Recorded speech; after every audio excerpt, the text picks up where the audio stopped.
ประเทศไทยให้ความรู้คู่ความสุข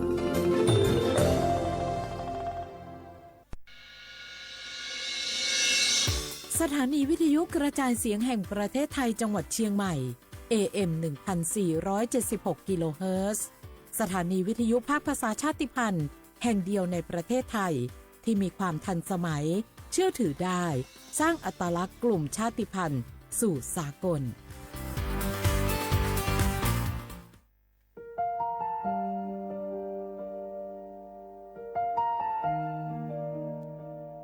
ขอน้อมเกล้าถวายอาลัยสมเด็จพระพันปีหลวงพระแม่แห่งแผ่นดินผู้ทรงเมตตาเหนือเกล้าขอพระองค์เสด็จสู่สวรรคาลัยข้าพระพุทธเจ้าข้าราชการและเจ้าหน้าที่สถานีวิทยุกระจายเสียงแห่งประเทศไทยจังหวัดเชียงใหม่กรมประชาสัมพันธ์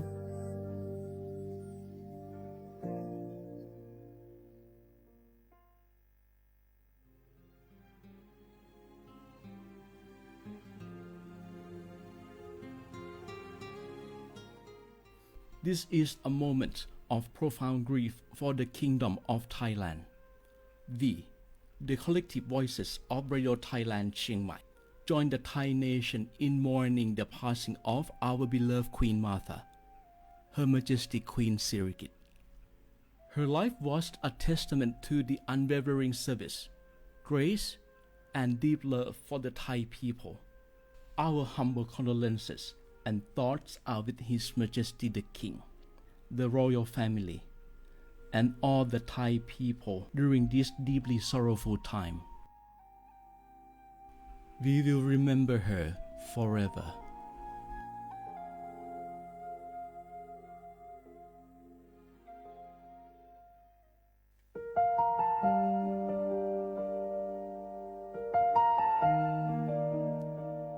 ขอน้อมเกล้าถวายอาลัย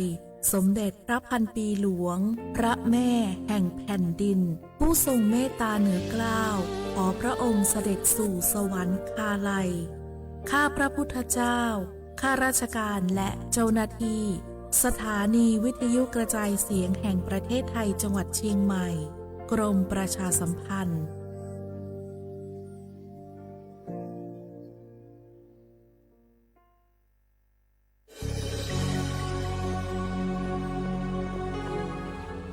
เกิดเป็นคนไทย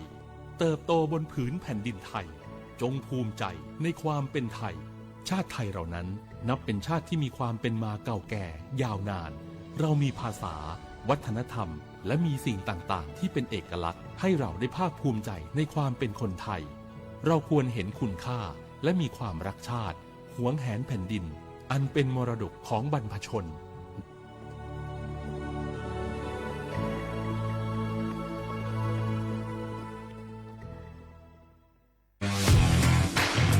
รัฐบาลไทยประกาศสงครามสแกมเมอร์รัฐบาลจึงได้ประกาศสงครามกับสแกมเมอร์ในฐานะที่สแกมเมอร์เป็นวาระแห่งชาติและในวันนี้ผมก็ได้ใช้โอกาสนี้มารายงานความคืบหน้าและเน้นย้ำถึงสิ่งที่เราต้องร่วมกันทำต่อไปรัฐบาลได้จัดตั้งคณะกรรมการอำนวยการป้องกันและปราบปรามอาชญากรรมทางเทคโนโลยีขึ้นมาโดยมีผมเป็นประธานด้วยตนเองเพื่อให้ทุกหน่วยงานทำงานไปในทิศทางเดียวกันเราได้มีการลงนามบันทึกความเข้าใจระหว่าง 15 หน่วยงานหลักทั้งภาครัฐและภาคเอกชนตลอดจนสถาบันการเงินเพื่ออุดช่องโหว่ทางการเงินและตัดเส้นทางเงินของกระบวนการอาชญากรรมเหล่านี้ให้สิ้นซากรวมพลังคนไทยต้านภัยสแกมเมอร์นายอนุทินชาญวีรกูลนายกรัฐมนตรี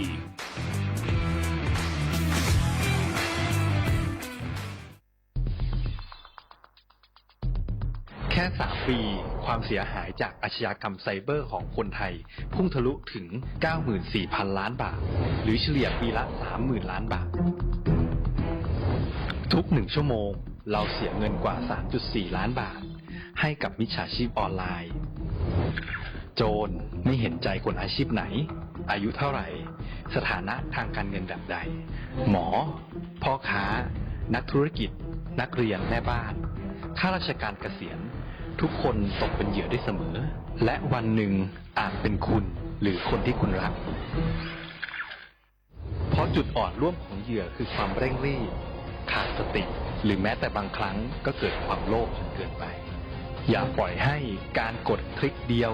ลิงก์เดียวทำให้โจรยิ้มกว้างวันนี้ถึงเวลาแล้วที่คนไทยทุกคนจะต้องร่วมมือกันสร้างภูมิคุ้มกันอาชญากรรมไซเบอร์ช่วยกันหยุดก่อนที่ภัยไซเบอร์จะทำให้คนที่คุณรักและตัวคุณเองกลายเป็นเหยื่อ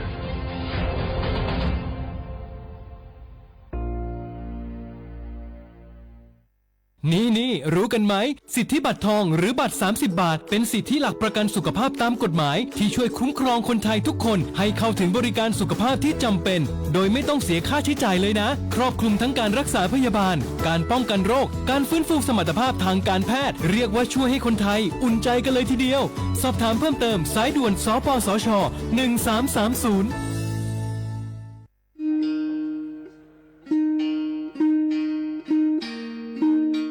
โอ้มือชอบเปิดปืนโพแวโพมงาพัตีก้อนงาแดนเนาะตาเรนีไงนี้จะเกิดแต่กินตากีตากโลนิเวลตากีตากโลตาเกชอตเลตาชาฮีเลสัวทอโบลีเลปบาสัวเชลอมีปราเลอโจกมอโอเลอสัวสิทธิบัตรทองหรือสิทธิ30 บาทนี้มิโลบาชอตเลสัวตาชาฮีเลอซอชอตเลเซตนี้นี้จะอานาเกลุยลาบาเฟชอตเลเลกสัวตาชาฮีซอนี้ตอดมีและแต่บาตชาฮีและเลิกก็จะดาเวคีดมีผ่านแอปพลิเคชันออนไลน์สปสชไลน์สปสชหรือโทรศัพท์เตอเซตัวการเลโลบาเฟชอตเลตชาฮีนี้สู่ออที่โคกอดเบลอโพสโฮเลโคกอตโอดีบานีสู่ออเลตาโอเพลอลีสเกรเดออโมอปาอลิโคโกลิโคเชอเซเจปราเล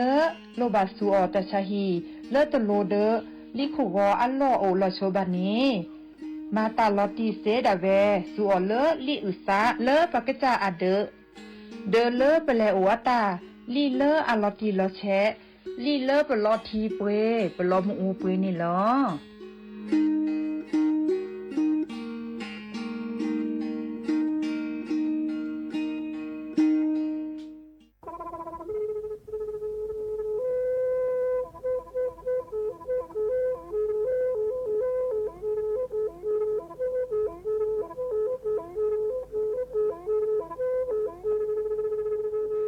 มือนีมือซอ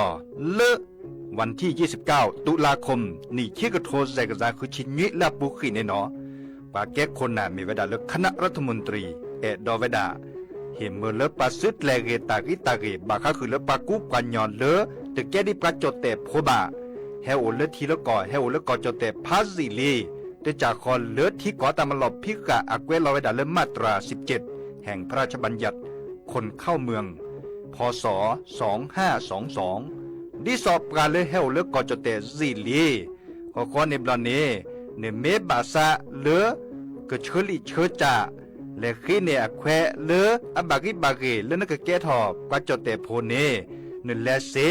แต่จากคอเลือที่ก่ออาตามลบพิกะอาเห็นแควปากอเลือมาตรา7ทวิแห่งพระราชบัญญัติสัญชาติพศ2508ดินาโคเนตากาเลิกเฮโอเลิกก็จดแต่วีลิจาโตดิบาตะเก็บก็จดแต่โพดิบาบาชาแฮอุเพลโพนโพเสดผ่านเนนเกิดเคแกเลอปากอยดาสัญชาติไทยคอมยูเลิกเก็บก็จดแต่โพเสแลอจาสิกบาตลอติลอแชเลอเวบอกเกาะติดต่อขอและกอยดาสำนักบริหารการทะเบียนกรมการปกครองมิเตเมบาเลอนตากาโอเลอเวกาเคลื่อนตาและเชิดทอนลีนจ่าแพ้เลตลอดและอำเภอเลื่อนก็จากอุดรเนตาเชิดตอนเลือปัดดุวับกาตาพิษตามมาในเวลาราชการอัตเตเวดาดินเนเนาะ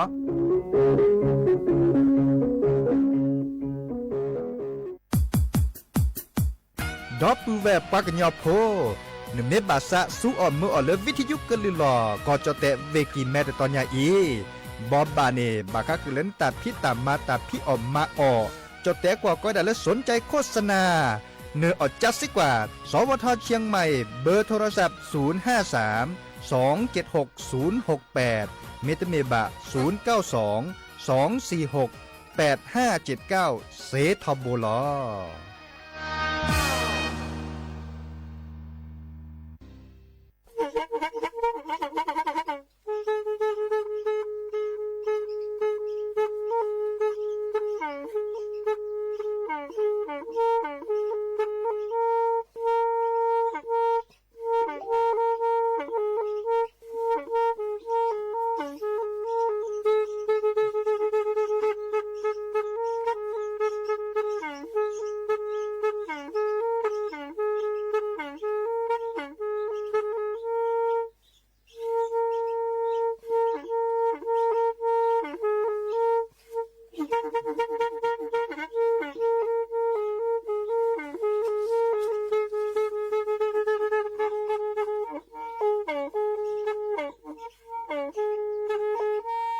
แพอี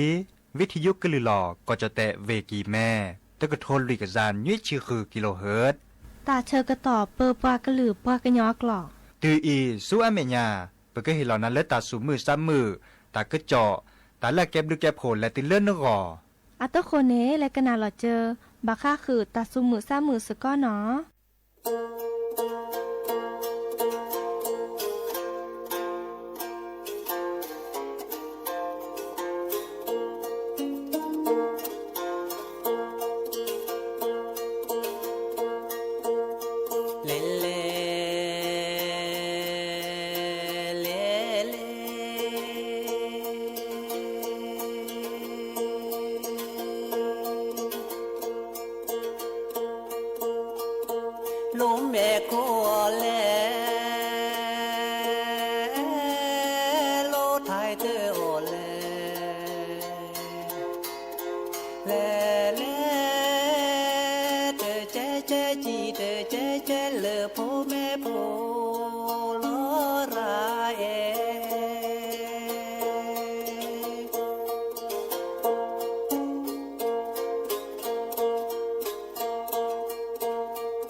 คูเกลเบลลอเจ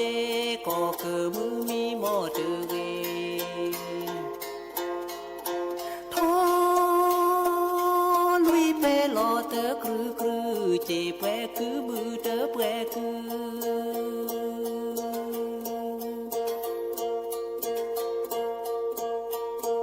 ลมแม่โค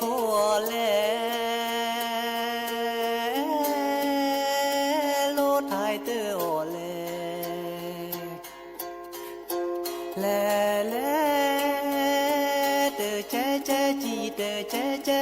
พ่อแม่โพลอราเอ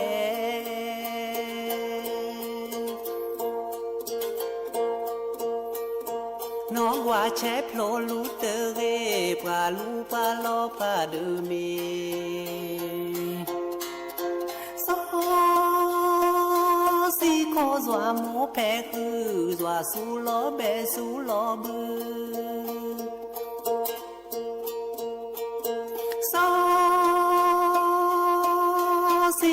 ซวาโมเพซวาสูลอบือสูลอเบ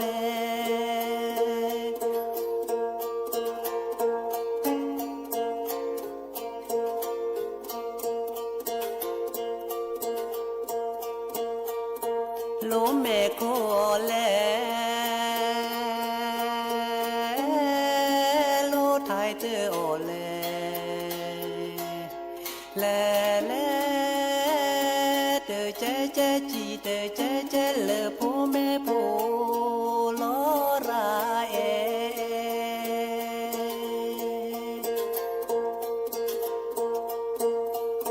ก็ลาคูเกลเบลอเจก็คือมือมีหมดเรทอลุยเพลอเตกรือเจแปรคือมือเตแปรคือ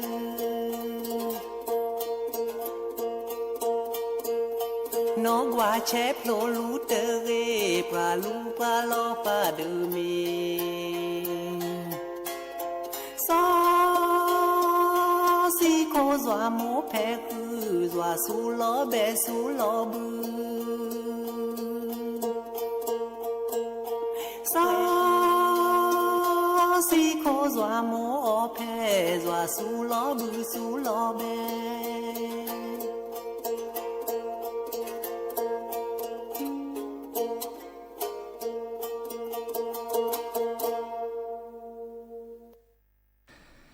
no the omi chopper da pu ve muga phati phu phi ro mo se ko pra dok na ta pho pakwa do ta pho pra ka lu pra ka nyo ko ga no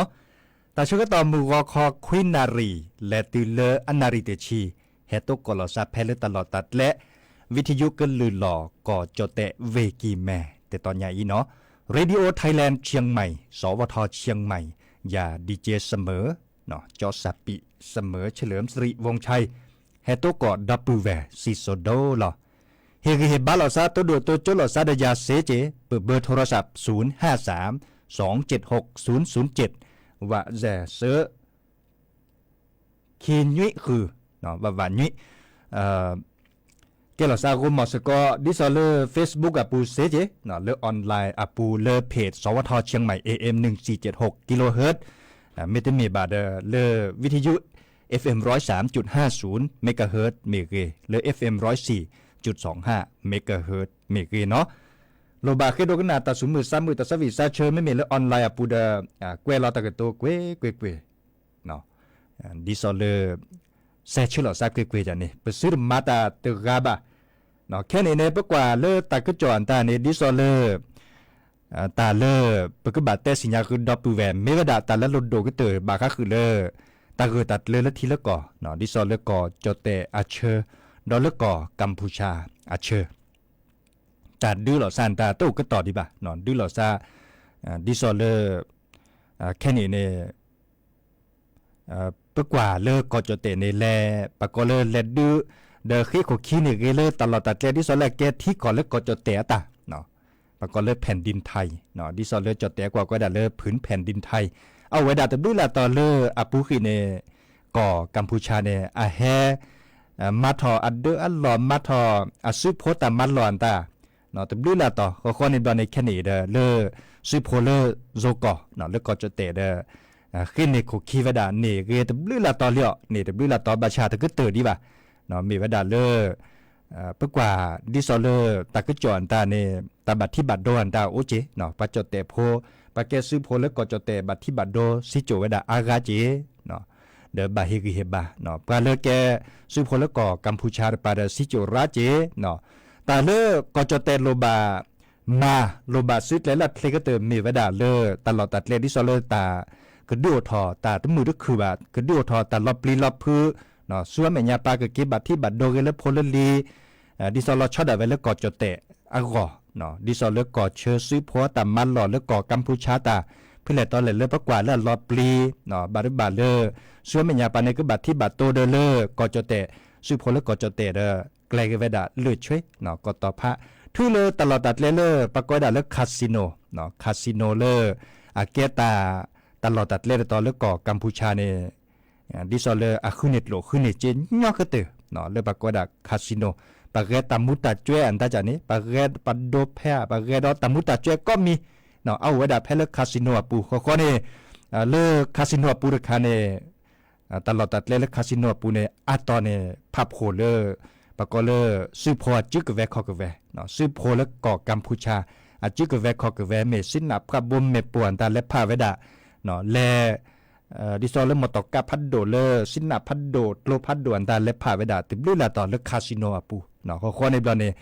เลกอจเตเนี่ยกอจเตจะเอาเดออะกูบอซูมอกูบอซูดิซอลโปเลโซก่อนกูบอซูโอปะกอยดาเลกริปเพนเมเกเนาะปะกอยดาเลF นั่นแหละ F16 ค่ะเนาะกอยดาติบลุลาจะกอจเตตาโอเดบาซูทอเนาะซูทอเวดาวิเตลเมโปเตลเมโปตาติเลคาสิโนฮากูฮากอเนาะก็ปูก็ต่อเนาะเตเวดาเกตาเลปักบักแกลซุปกาเตเนาะดอลเลและมืดและโบราเจเนาะและมืดและโบเพลตลอดเลปัชเลเชเกเลโซอันตาเชเกเลโซเลทาเลนหรือก่อกัมพูชาเดก็บ้าเมาก็ต่อเจเนาะเฮเมเลก่อกัมพูชาดิซอเลก็บาดดิยอพาเกเลก่อจเตและโดกเตเนาะเดปัจเตโพเนอาร์เกเลบาสะเนาะทื่อเลยปะโอตลอดตัดเล่นแล้วก่อเชอดิซอแล้วก่อจดเตะเชอเดก่อกัมพูชาเชอเน ดอเวดาเลยตัดดื้อหลอดซาเสรุผ่านในโอทออเวเนตลอดตัดเล่มภาษีพวกคอโพลโอบุกอเชเนโอตั้มมือออตั้มมือบ่เนาะสินนับกับโบโปเซซอนนิซอนนาบัลเลโอข้อสู่แล้วตลอดตัดเล่แล้วปากก็เทกต่อผ้าบัลเลโอจีข้อสู่จ้ะนี่เนาะเห็นมือเลยปูเพลเนาะเมโปปูเพลเลย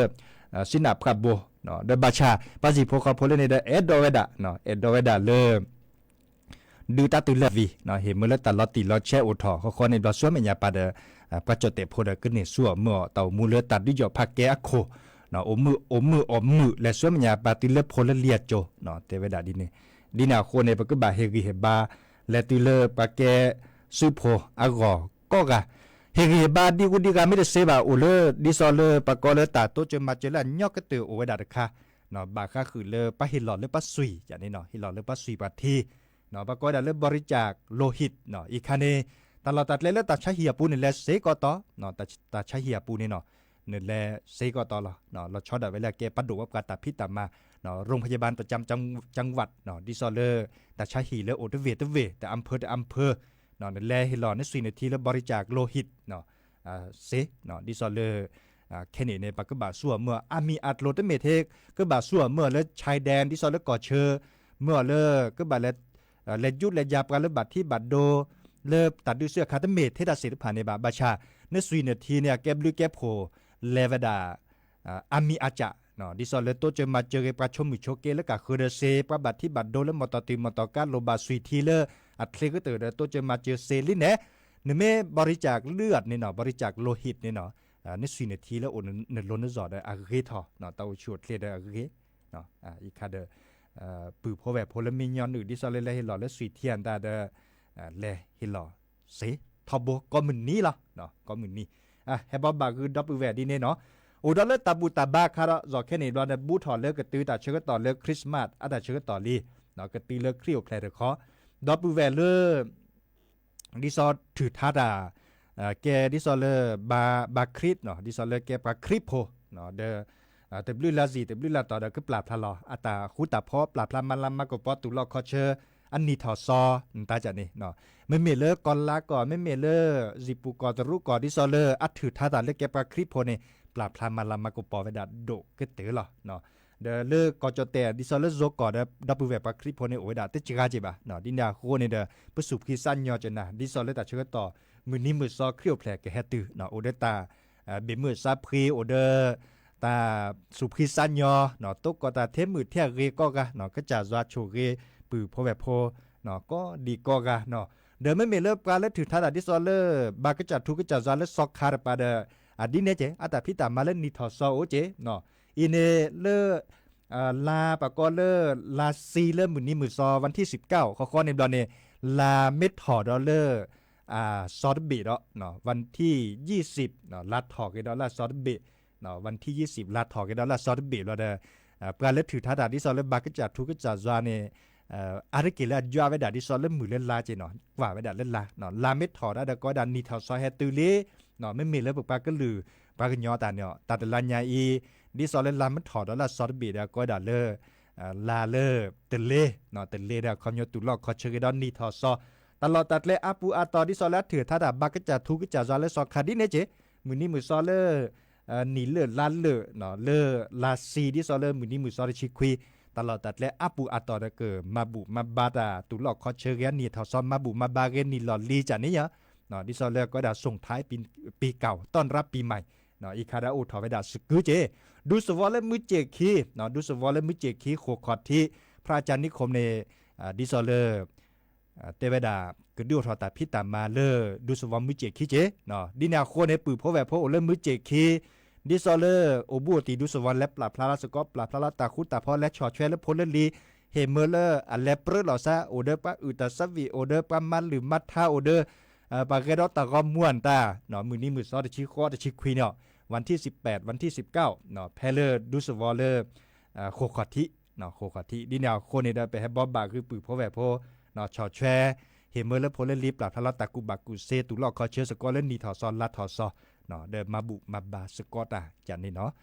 เฮเตคือปือพอแบบพลแล้วกะเคยตาก็จอไม่อวนตาเดจะเกิดเฮเตคือดับเบิลเวเนาะเล็กขี้ข้อกว่าเลยจะเมื่อเนบะตาก็จอนตาจันนี่เนาะ แล้วก็ดอลเลอร์ตาสุมือ3มือตาสวิตซาเชตโจโดดกันหนาดอกกว่าเลอตาแหละแต่เจาะโลโลเลอเวเจาะปันละอาตาสวิอาเกตาสวิลูกทุ่งตะแจเนาะ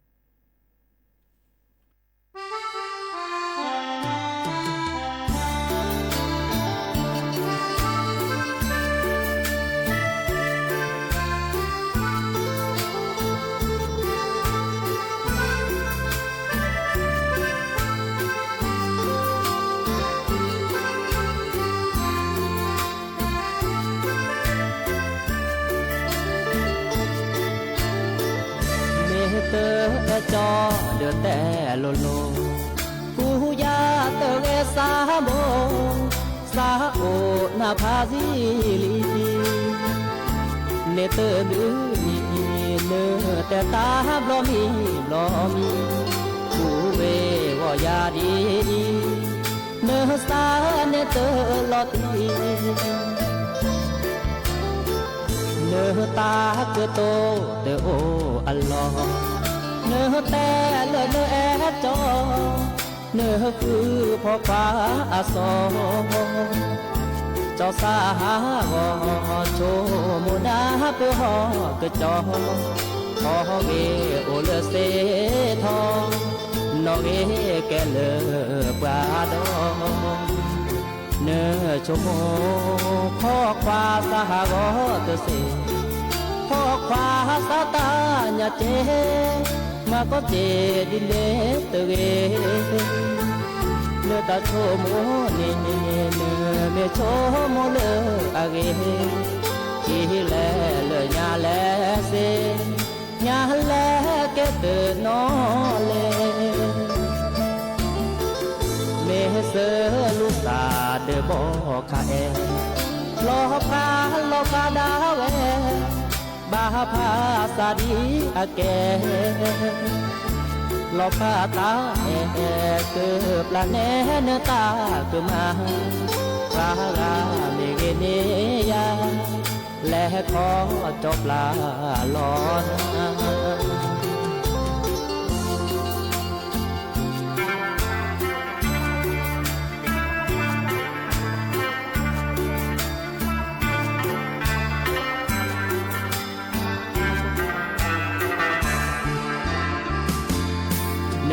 ชโมพ่อควาสหรอเตเสพ่อควาสตาญาเจมาก็เจดิเลเตเวเนตาโชโมเนเมโชโมเลอาเกทีแล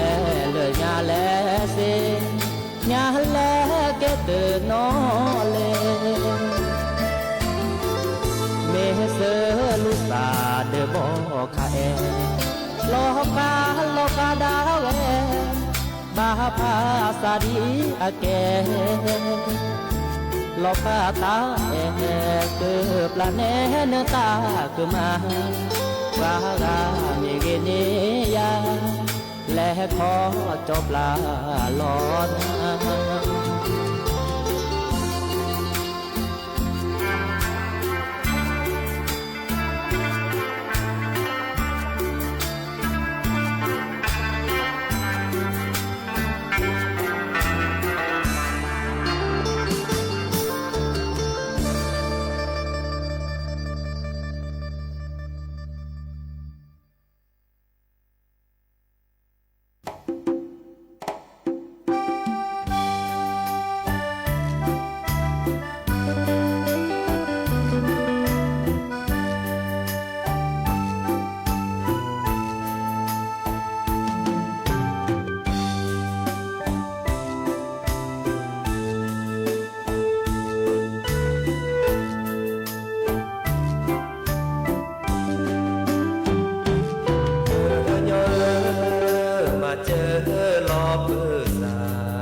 ซาเตเก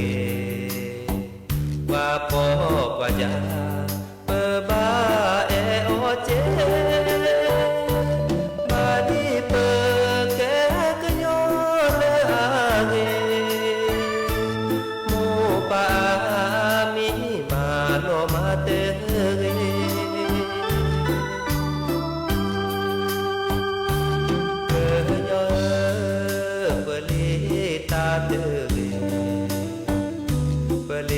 ตาเล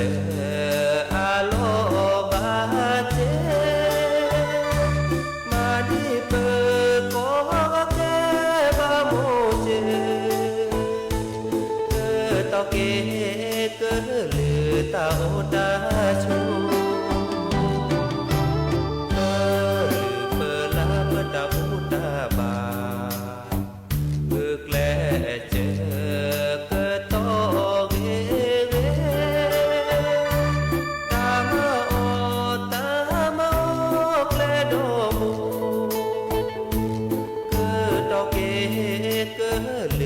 ดาวดาชู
กเตอร์ดอลลีนอตาสวิเลอร์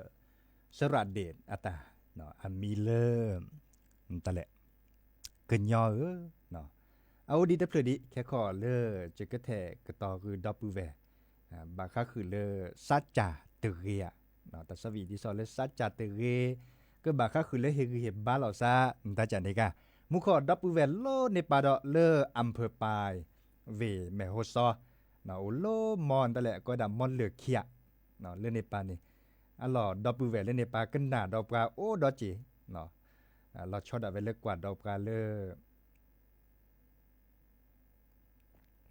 กวาดดอกปลาเลอโทรศัพท์มือถือปูอันตาเตวดาอัสซออัสแซคาดือเรมุนเนาะอัสซออัสแซเรเดเปิดซักคือเนาะดิแนวโคในเนี่ยแต่คือเนี่ยพ่นเลียนตาเนอก็มอสกอเลคิขออเมริกาดอโทรศัพท์มือถือเนาะแฮกกวาดดอสกอแฮกกันหน้าแฮกก็คือกันยาสกอเจอตลอดตัดเล่แต่ตอนใหญ่ก็คือกันยาที่ซอเลปกึนลือกะทาเซเนาะจักว่าแล้ว Facebook อ่ะปูในดับปูแวอากาเจเลอแฮตัวโดดตัวจบกะเนาะจอโลพอเมเกเลอพัตติพรไพรปาเมเกเนาะเลอจอพงศักดิ์เมเกเนาะอมือชอปเปอร์ก็ปูก็ต่อตาตนี้ยาอีเลอ TikTok อ่ะปูดาจะเต้นในไลฟ์สดเจบะเนาะเดมีเวลาเลอโทรศัพท์ตะปอ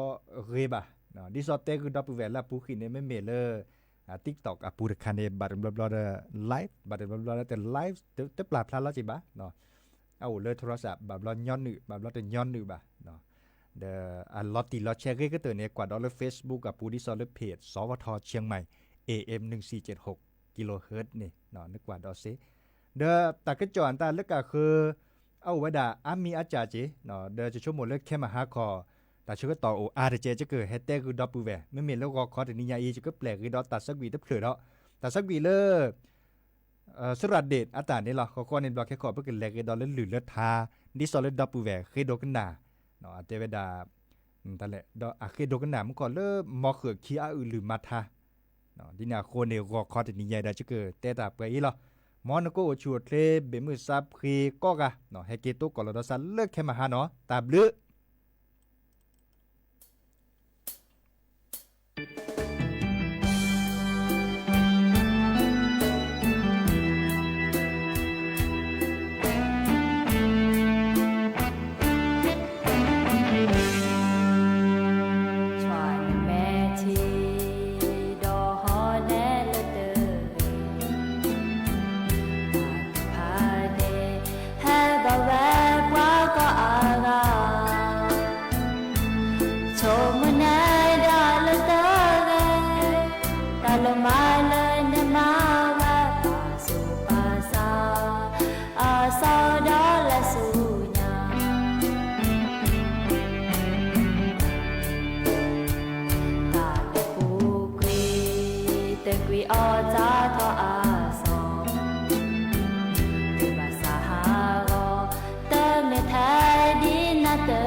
อมือทอแล้วก็พอแจกกับหรือรอเกิดปอทอแล้วก็พอ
โพ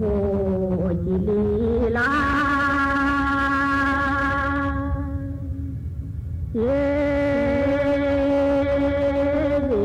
นดอกนีนาปะปายดอกเจดา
เกิ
จี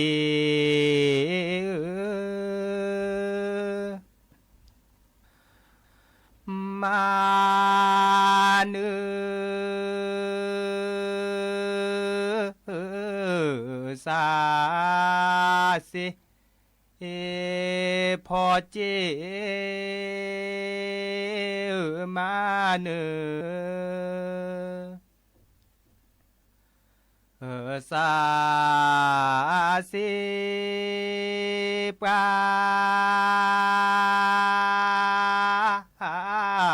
กีเนจอ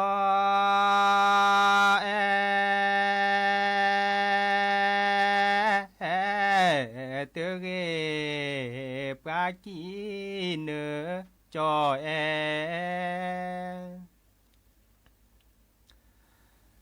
เตเกพอจี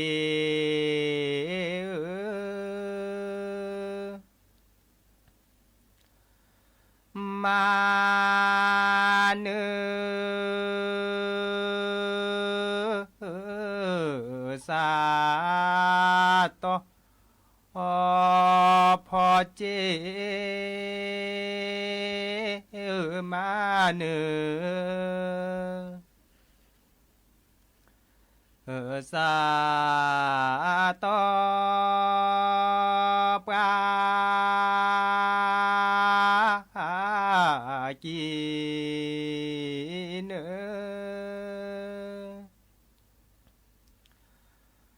จอ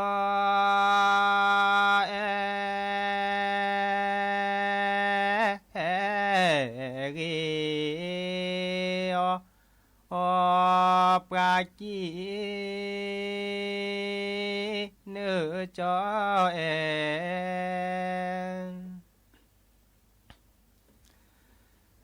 เก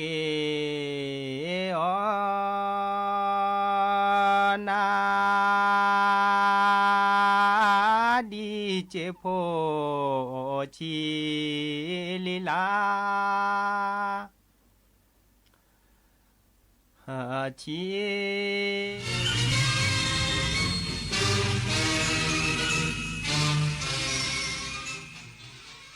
รับฟังข่าวต้นชั่วโมง 10 นาฬิกากับยุทธพรบานเย็นครับรัฐมนตรีว่าการกระทรวงกลาโหมยืนยันไทยใช้สันติวิธีสกัดยุทธปัจจัยและน้ำมันเพื่อทำให้กัมพูชาสิ้นความเป็นปฏิปักษ์พร้อมยืนยันขีปนาวุธไทยยึดได้ไทยมีสิทธิ์ใช้หรือทำลายอีกสักครู่กลับมาติดตามรายละเอียดครับที่นี่สถานีวิทยุกระจายเสียงแห่งประเทศไทยจากนี้ไปขอเชิญรับฟังการแถลงข่าวศูนย์แถลงข่าวร่วมสถานการณ์ชายแดนไทยกัมพูชาโดยรับสัญญาณจากสถานีโทรทัศน์แห่งประเทศไทย NBT2 HD ครับยึดตัวปราสาทตาควายได้แล้ว 100% เต็มครับแต่กรมศิลปากรจะมีอำนาจที่จะบูรณะโบราณสถานได้เฉพาะโบราณสถานที่อยู่ในอาณาเขตประเทศไทยเท่านั้นหากแม้นแผ่นดินที่ปราสาทนั้นตั้งอยู่ตกไปเป็นของกัมพูชาเราจะไม่มีวันได้แตะต้องหรือบูรณะโบราณสถานต่างๆเหล่านี้ได้อีกเลยพื้นที่ความเสี่ยงภัยสูงเนี่ยไม่ใช่เรื่องของการบล็อกเคจนะครับหรือที่สื่อออกเรื่องของการปิดอ่าวนะครับซึ่งการปิดอ่าวหรือบล็อกเคจเนี่ยจะเป็นการจัดการในช่วงภาวะสงครามขนาดใหญ่ซึ่งจะมีผลกระทบในวงกว้างนะครับ